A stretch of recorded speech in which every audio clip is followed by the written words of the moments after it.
Le 19 août 2024. Un groupe de jeunes a exécuté l'un des plus grands vols de l'histoire des crypto-monnaies, plus précisément du Bitcoin. Malon Lam, Vir Chetal, Jean-Diel Serrano, Danish Khan, Echen. Âgés entre 18 et 21 ans, ils ont pris pour cible l'un des tout premiers investisseurs du projet Bitcoin. Cet homme pensait passer une journée tranquille comme tous les jours et n'avait aucun doute qu'il allait perdre une fortune en l'espace de quelques minutes.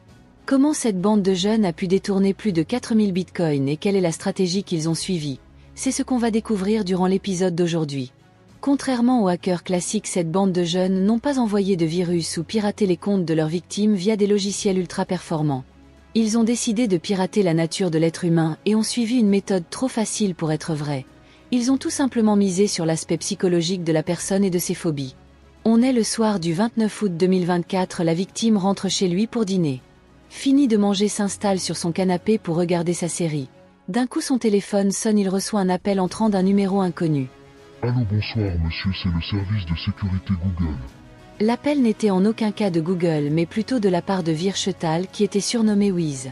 Il a réussi à convaincre la victime que ses comptes ont subi une attaque de hacker et qu'il faut à tout prix suivre les initiatives avant que tous ces données ne soient effacées.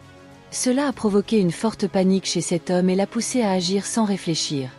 Il a du coup suivi les instructions et a transmis tous ses identifiants à Wiz. La bande avait maintenant à sa disposition des informations qui les rapprochaient encore plus de leur but. Quelques minutes après, la victime reçoit un autre appel de la part de Jean-Diel Serrano surnommé Box. Il s'est fait passer pour un employé de chez Gemini qui est une plateforme de trading dédiée aux crypto-monnaies. Box a utilisé le même plan que son ami Wiz, il a tout simplement dit à la victime qu'il y avait des mouvements étrangers sur votre portefeuille électronique. Il se peut que vous vous êtes fait pirater. Il faut impérativement que vous changez votre code d'authentification le plus tôt possible. La victime, prise de panique, s'exécute sur le champ. C'est là que notre bande de voleurs ont commencé à transférer tout ce qu'il y avait dans le portefeuille électronique vers un autre compte. La victime, quant à lui, croyait qu'il était sorti d'affaire et continua à regarder l'épisode de sa série. Quelques minutes plus tard, il reçoit un troisième appel lui demandant d'ouvrir l'application AnyDesk sur son ordinateur pour vérifier si tout était en règle. Sans qu'il le sache, l'écran de la victime s'affichait maintenant sur l'ordinateur des hackers. La victime, pris de peur et de panique, décide de changer le mot de passe de son portefeuille Bitcoin et commet la plus grande erreur de sa vie. Le mot de passe maintenant à disposition de la bande de voleurs, ils avaient qu'à transférer les Bitcoins.